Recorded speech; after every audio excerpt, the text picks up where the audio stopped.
26 తారీఖు వరకు ఇది మంచి ప్రభుత్వం. సుమారు రాజమహేంద్రవరం సిటీ నియోజకవర్గంలో 8 బహిరంగ సభలు, ప్రజావేదికలు ఏర్పరచుకొని ఇది మంచి ప్రభుత్వం. దేనికి ఇది మంచి ప్రభుత్వం? 100 రోజుల్లోనే ఇచ్చిన హామీల్ని నెరవేరుస్తూ, ఎన్నికలప్పుడు ఇచ్చిన హామీల్ని ఏ విధంగా నెరవేర్చబోతా ఉన్నాం, ఆర్థికపరమైన సమస్యలు ఏదైతే గత ప్రభుత్వం అనాలోచనతో సంక్షేమానికి పరిమితం అవుతూ, ఆ సంక్షేమాన్ని కూడా తూట్లు పొడుస్తూ లక్షల కోట్లు అప్పు చేసి ఈ ప్రభుత్వానికి అప్పచెప్పిన తర్వాత కూడా ఎక్కడ అప్పు చేయకుండా ఈ 100 రోజుల్లోనే పెన్షన్లు పెంచున్నాం, అన్నా క్యాంటీన్లు తెరుచుకున్నాం, చెత్త పన్ను తీసేసాం, దివాళీలో ఏదైతే ఈ సంవత్సరం దివాళీకి ఒక గ్యాస్ సిలిండర్ ఉచితంగా ఇస్తా ఉన్నాం, ల్యాండ్ టైటిలింగ్ యాక్ట్ని రద్దు చేశాం, రైతన్నికి డబ్బు జమ వేశాం. ఇలా చెప్పుకుంటూ వెళ్తే ఈ 100 రోజులు అనేకమైన సంక్షేమ కార్యక్రమాలు చేశాం. ఎన్నికలప్పుడు ఇచ్చిన హామీలు సుమారు ప్రతి సమావేశంలో కూడా 2-3 వేల మంది వచ్చేవారు. ఒకటి అధికారికమైన సమావేశం కాబట్టి వస్తారని చెప్తా ఉన్నారు. వాళ్ళు రావడం కన్నా 2-2.5 గంటలు సమావేశం అవుతే ఆ 2.5 గంటలు కూడా సమావేశంలోని కూర్చొని వారికి అందిన సంక్షేమ కార్యక్రమాలని అవగాహన చేసుకుంటూ భవిష్యత్తులో మేము ఏం చేయబోతామన్న దాని మీద కూడా అవగాహన కల్పించుకుంటా ఉన్నారు. ఈ సమావేశాలు అయిపోయిన తర్వాత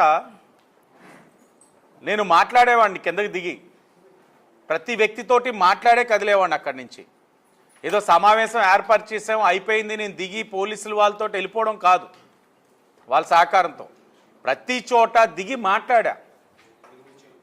వాళ్ళ దగ్గర నుంచి వాళ్ళ సమస్యలు విన్నా, వాళ్ళు చెప్పినవన్నీ అవగాహన చేసుకున్నాం. చేయగలిగేది ఏంటి, అధిష్టానం దృష్టిలో చెప్పవలసింది ఏంటి అన్న దాని మీద కూడా అవగాహన చేసుకున్నాం.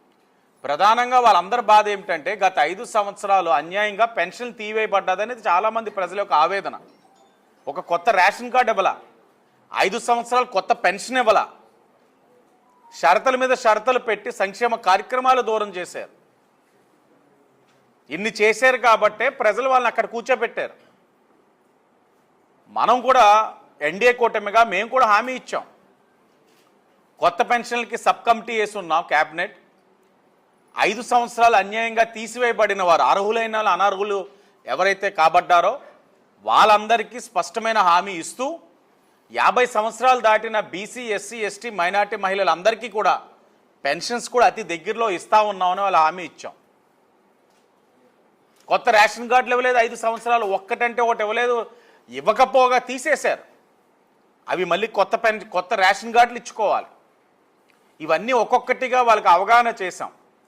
సుమారు 25,000 మందితోటి ఈ 8 బహిరంగ సభలు కూడా ఏర్పరచుకోవడం.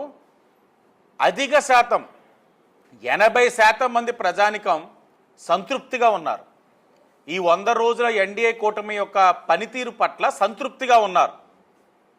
చంద్రబాబు నాయుడు గారి యొక్క నాయకత్వంలో, పవన్ కళ్యాణ్ గారి యొక్క డిప్యూటీ సీఎం గారు పవన్ కళ్యాణ్ గారి యొక్క నాయకత్వంలో ప్రజలు చాలా ఆనందపడ్డారు. విజయవాడ వరదల సమయంలోని స్పందించిన తీరుని వాళ్ళు అభినందించారు. అక్కడ ఆ వరద బాధితులకి ఇచ్చిన సహాయాన్ని కూడా వాళ్ళు అభినందిస్తూ ఉన్నారు. మునుపెప్పుడూ లేని విధంగా ఒక్కొక్కరికి జరిగిన నష్టాన్ని బట్టి చేసిన విధానం అందరూ కూడా హర్షం వ్యక్తం చేస్తూ ఉన్నారు. ప్రజలు ఎన్డీఏ కూటమితో చాలా స్పష్టంగా ఉన్నారు. 100 రోజుల్లో అన్నది చాలా సాహసంతో కూడిన నిర్ణయం, ప్రజల్లోకి అప్పుడే వెళ్ళిపోవడం అన్నది. మీరు గమనించండి, వైఎస్ఆర్ కాంగ్రెస్ పార్టీ అమ్మఒడి అన్నది సంవత్సరం కానీ అమలు చేయలేదు. ఎలా చేయాలి, 2 పిల్లలకి అన్నారు, ఒకరికి ఇచ్చారు, ఒకరికి కూడా ఏ విధంగా ఇవ్వాలి, ఆ ఒకరికి అక్కడ 1,00,000 మంది అర్హులు ఉంటే 50,000 మందికి ఇవ్వడానికి షరతులు ఏంటి, వాడికి అటెండెన్స్ ఉందా, లేకపోతే అక్కడ కరెంటు బిల్లు ఎక్కువ వచ్చేస్తే తీసేయచ్చా, అన్ని షరతులు పెట్టి సంవత్సరం తర్వాత ఇచ్చారు. మరి మేము మహిళా శక్తి ఇవన్నీ సంక్షేమ కార్యక్రమాలు కూడా 2-3 నెలలు అమలు చేస్తూ ఉన్నాం అని చెప్తా ఉన్నాం. ఆలోపేలు కంగారు పడిపోయి వైసీపీ వాళ్ళు ఈ ఎన్డీఏ కూటమి మీద 100 రోజుల్లోని దుష్ప్రచారం చేయడానికి చూస్తూ ఉన్నారు. వాళ్ళు ఆగే ఓపిక లేదు. 100 రోజుల్లో నిన్ను చేయగలిగామనేసరికి వైసీపీ వాళ్ళకి ఒక అభద్రతా భావం వచ్చేసింది. 100 రోజులు నిన్ను చేయగలిగారంటే రాబోయే రోజుల్లో వీళ్ళు ఇచ్చిన ప్రతి హామీని నెరవేరుస్తారన్న అభద్రతా భావంలో వాళ్ళు ఉన్నారు. ఇంకొక ప్రధానమైన సమస్య ప్రజలందరూ అడిగేది ఇళ్ల పట్టాలు. చట్టబద్ధత లేని ఇళ్ల పట్టాలు, సంతకాలు సరిగ్గా లేవు. అక్కడ భూముల దగ్గర నుంచి ఇంకా రైతుల దగ్గర నుంచి ఆ భూమి కొనుక్కోలేదు, వాటికి కూడా పట్టాలు ఇచ్చేశారు. అలాగే 5 సంవత్సరాలు టిట్కో ఇల్లు గృహప్రవేశానికి కూడా సిద్ధంగా ఉన్న టిట్కో ఇల్లు కూడా వీళ్ళు ఇవ్వలేదు వైసీపీ వాళ్ళు. అది కూడా ఇమ్మని ప్రజలు అడిగారు. గౌరవ మంత్రి గారు నారాయణ గారితో కూడా చర్చించాం. అది ఒక 15-20 రోజుల్లోని గృహప్రవేశానికి సిద్ధంగా ఉన్న ఇల్లులన్నీ ఇవ్వడం జరుగుతుంది. అలాగే ఇళ్ల పట్టాల పైన కూడా ఒక 4-5 నెలలు పడుతుంది. ఏంటి అవకతవకలు, ఎకరం ఎంత ఉంది, ఎంత కొన్నారు, ఏ నాయకుడికి ఎంత వెళ్ళింది, ఈ ఆవు భూములో ఏ అవినీతి జరిగింది, ఇవన్నీ కూడా క్షుణ్ణంగా పరిశీలించి ఒక 4 నెలల్లోని ఇళ్ల పట్టాల పైన కూడా ఒక అవగాహన వస్తూ ప్రజలందరికీ కూడా సంక్షేమ కార్యక్రమం అందించే బాధ్యత ఎన్డీఏ కూటమిగా మేము తీసుకెళ్తా ఉన్నాం. ఒకే మాట మీద ఇక్కడ తెలుగుదేశం, బీజేపీ, జనసేన మేము పనిచేస్తూ ఉన్నాం, నడుస్తూ ఉన్నాం. ఈ 100 రోజుల్లో రాజమండ్రి సిటీగా మేము సాధించిన ఘనత కూడా చూడండి. ఒక పక్కన ఆర్యపురం కోఆపరేటివ్ బ్యాంక్ సాధించుకున్నాం. 100 సంవత్సరాల తర్వాత ఈరోజు ఎన్డీఏ కూటమిగా మేము దాన్ని గెలుపొందాం. మరో పక్కన జాంపేట కోఆపరేటివ్ బ్యాంక్ చూడండి, 98 సంవత్సరాల తర్వాత ఈరోజు ఎన్డీఏ కూటమి కైవసం చేసుకుంది. మరో పక్కన ఛాంబర్ అధ్యక్షులు చూడండి, 26 సంవత్సరాల తర్వాత మళ్ళీ ఎన్డీఏ కూటమి మేము కైవసం చేసుకున్నాం. 100 రోజులుగా రాజమండ్రి సిటీలో జనసేన, బీజేపీ, తెలుగుదేశం పార్టీ సాధించిన ఘనత ఇది. మీ భద్రత మా బాధ్యత అనే కార్యక్రమాలతో ప్రజలకు వెళ్తూ ఉన్నాం, చేరువవుతూ ఉన్నాం. నిన్ననే గౌరవ ఎస్పీ గారితో చర్చించాం. గతంలో షీ టీమ్స్ ఉన్నాయి, అది మహిళా శక్తి కింద ఏదో ఒకటి మీరు రూపొందించి ఆ మహిళా శక్తి అన్నది ఏదైతే మీ విమెన్ పోలీసింగ్ ఉన్నారో వాళ్ళందరితోటి ప్రజల్లోకి తీసుకెళ్ళండి, కాలేజెస్ దగ్గర పెట్టండి, ఆకతాయిల ఆటలు అరికట్టండి.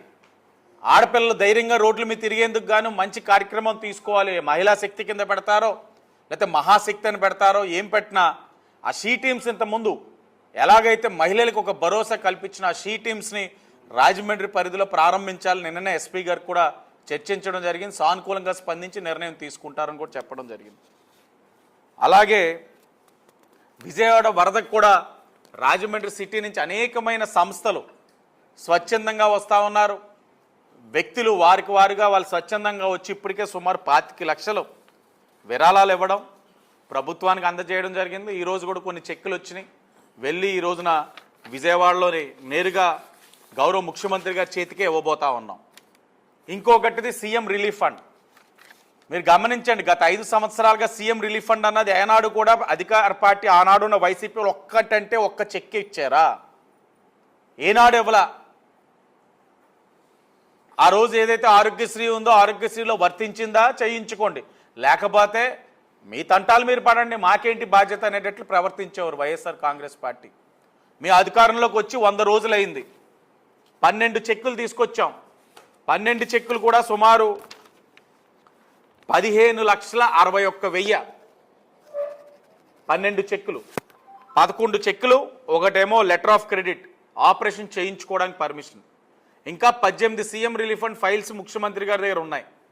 ఏదో దగ్గరలోనే ఒక నెలలోనే శాంక్షన్ కూడా అవుతాయి.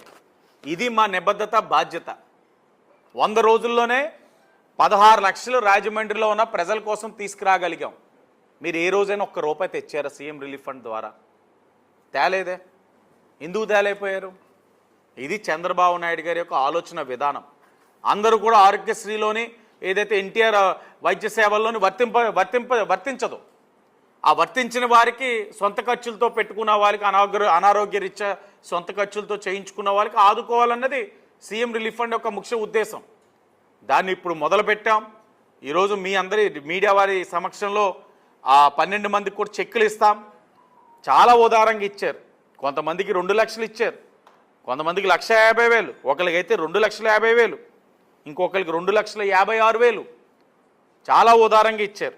ఇవన్నీ కూడా వాళ్ళ అవసరాలకు ఉపయోగపడుతుందని భావిస్తూ ప్రజలు ఎవరైనా సరే ఈ సీఎం రిలీఫ్ ఫండ్ ద్వారా వారి ఆర్థిక సమస్యని అధిగమించాలని కోరుకుంటే తప్పకుండా రాజమండ్రి సిటీలో ఎమ్మెల్యే ఆఫీసులోని మీరు అర్జీ పెట్టండి. తప్పకుండా మేము తీసుకెళ్ళి వాళ్ళకి అక్కడ ఉన్న నామ్స్ పరంగా వాళ్ళకి ఆ చెక్కులు అందించే కార్యక్రమం కూడా చేస్తామని మరొకసారి తెలియచేసుకుంటూ, మరి 100 రోజులు కూడా ప్రజలు ఆశీర్వదించారు, సహకరించారు, మద్దతు ఇస్తా ఉన్నారు ఎన్డీఏ కూటమికి.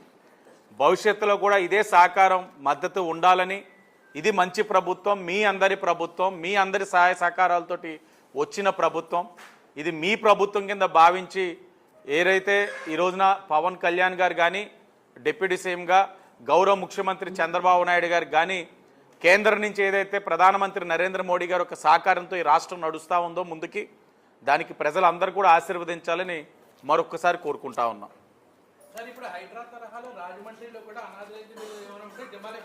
రైడ్రా దగ్గరలోనే మొదలవుతాం, వదిలేదు లేదు. అంటే ఒకటి విజయవాడ చూసిన తర్వాత మనం కూడా కొద్దిగా అప్రమత్తం అవ్వాలి. ఎక్కడైతే ఈ ఫుట్పాత్స్ ఇవన్నీ ఉన్నాయో దాని మీద మనం ఈ డ్రైనేజెస్ క్లీన్ చేసుకునే ప్రొవిజన్ ఉన్న చోట కూడా మనం అనాథరైజ్డ్గా పెట్టడం వలన రెగ్యులర్గా డ్రైనేజెస్ క్లీన్ చేయలేకపోతున్నారు. ఈ 5 సంవత్సరాలు వదిలేశారు గాలికి. ఆ షాపుల వాళ్ళు ఇచ్చే కమిషన్కి అకృతపడ్డారో ఏమో, మరి మాకు ఏదైనా కారణం కానీ వదిలేశారు. మేము వచ్చిన తర్వాత మొదటి 2 నెలల్లో ఇక్కడ ఏదైతే అబ్స్ట్రక్షన్స్ ఉన్నాయో అవన్నీ తొలగించి రెగ్యులర్గా డీసిల్టింగ్ చేయడం వల్ల తేలికపాటి నుంచి ఒక మోస్తారు భారీ వర్షం పడినా నీరు ఫ్రీగా వెళ్తూ ఉంది. ఇది జరగాలి అని అంటే కొద్దిగా ప్రజలు కూడా సహకరించాలి. మొన్న ఆజాద్ చౌక్లో చేసినప్పుడు కూడా ప్రజలు ఎంత బాగా సహకరించారంటే, ఎన్డీఏ కూటమి నాయకులు మా వాళ్ళందరూ వెళ్ళి అడిగితే మేము సహకరిస్తాం, మాకు ఇక్కడ దాకా ప్రొవిజన్ ఇవ్వండి అన్నారు. అధికారులు హ్యాపీగా పని చేసుకోవాల్సి వచ్చింది. కొన్ని చోట్ల అల్లరి చేయడానికి ట్రై చేశారు. ఉంటారుగా, పని పార్టీ లేని పార్టీ ఉంది కాబట్టి వైసీపీ ఎక్కడో చోట వాళ్ళ ఉనికిని కాపాడడం గిలుతూ ఉంటారు, ఇబ్బంది ఏం లేదు. ప్రజలకు లార్జర్ సెక్షన్ పీపుల్ శ్రేయస్ కోసం కొన్ని మంచి నిర్ణయాలు తీసుకోవాల్సిన అవసరం కూడా ఉంది రాజమండ్రి సిటీకి. ఆయన నిరుద్యోగి, ఆయన ఒక భోగి నిరుద్యోగి, ఆయనకి పని లేదు, పాటు లేదు. సరదాగా బెంగళూరు నుంచి ముందు తాడేపల్లికి వస్తారు. తాడేపల్లి నుంచి పనికిమాలిన సలహాదారులు ఉంటారు, వాళ్ళు పనికిమాలిన సలహాలు ఇస్తారు, ఈయన అక్కడికి వెళ్తారు.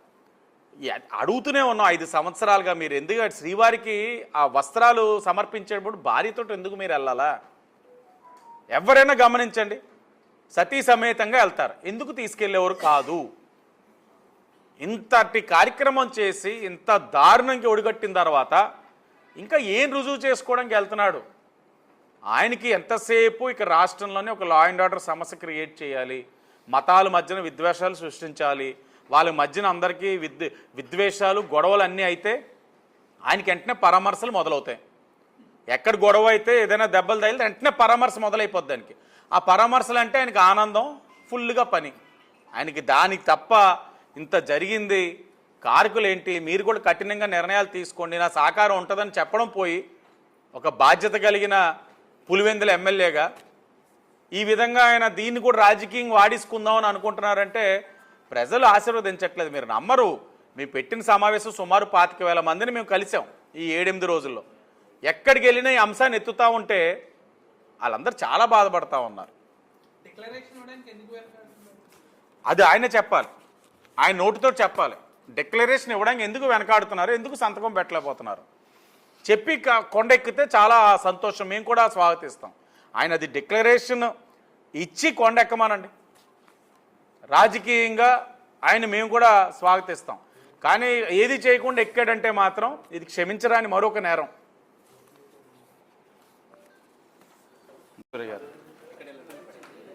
పట్టుకోండి మీరే గవిరెడ్డి రేవతయ్య గారు.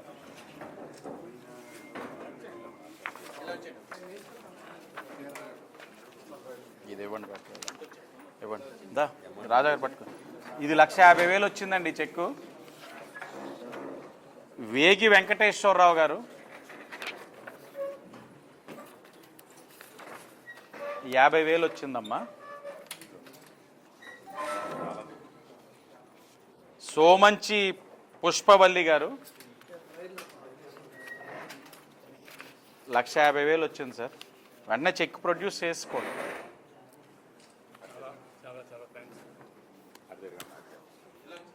రాజేంద్ర కుమార్ గారు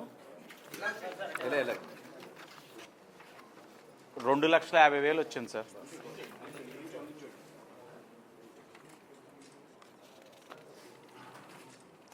తానిన్కి కృష్ణదుర్గ గారు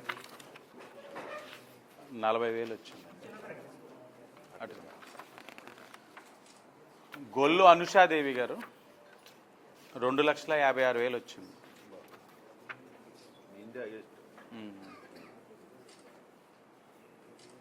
గట్టిగా మాట్లాడండి. నా పేరు శ్రీనండి, మా వైఫ్ పేరు వరలక్ష్మి అండి, రెడ్డి వరలక్ష్మి. లాస్ట్ ఇయర్ 2023 జనవరిలో బ్రెయిన్ ఆపరేషన్ జరిగిందండి, చాలా క్రిటికల్ ఆపరేషన్. తర్వాత 6 నెలలు పోయాక వైసీపీ గవర్నమెంట్లో తీసుకెళ్ళామండి సీఎం రిలీఫ్ ఫండ్ ఫామ్ అని. అక్కడ 6 నెలలు అయిపోయింది, అవ్వదు టైం ఉంటుంది దీనికి అన్నారండి. వెళ్ళనే వెళ్ళితే మన గవర్నమెంట్ తెలుగుదేశం గవర్నమెంట్ వస్తే మా కాలనీలో మా పెద్ద అప్పారావు గారి ద్వారా వెళ్ళి వాసి గారిని కలిసామండి, ఇచ్చామండి. ఇచ్చిన 2 నెలల్లో మాకు చెక్ వచ్చింది సార్. బ్రెయిన్ ఆపరేషన్కి చెక్ 2 లక్షలు చెక్ వచ్చింది సార్. ఈ గవర్నమెంట్కి, చంద్రబాబు నాయుడు గారికి, వాసి గారికి కృతజ్ఞతలు సార్. నా పేరు రేవతి అండి, మాది 11వ వార్డు. వాసు గారు మా ఎమ్మెల్యే. నాకు ప్రోమో ఆపరేషన్ జరిగిందండి, దానికి సంబంధించిన సీఎం రిలీఫ్ ఫండ్ పెట్టుకున్నాం, అది వచ్చిందండి. సీఎం గారు అందించారు, ఇప్పుడు వాసు గారు మాకు ఇవ్వడం జరిగింది. అమౌంట్ 1,50,000 వచ్చిందండి, మాకు బాగానే వచ్చిందండి, ఇచ్చారండి. వాసు గారికి, చంద్రబాబు నాయుడు గారికి ధన్యవాదాలండి ఇదంతా చేసినందుకు. నా పేరు వేగి కామేశ్వర్. మా వారికి పెరాలసిస్ వచ్చింది, 62,000 ఖర్చు అయిందండి. చంద్రబాబు గారు 50,000 రూపాయలు చెక్ అందించి పంపించింది. మా ఎమ్మెల్యే గారు ఆదిరెడ్డి వాసు గారు మాకు సహాయం చేశారు. చంద్రబాబు గారికి ధన్యవాదాలు.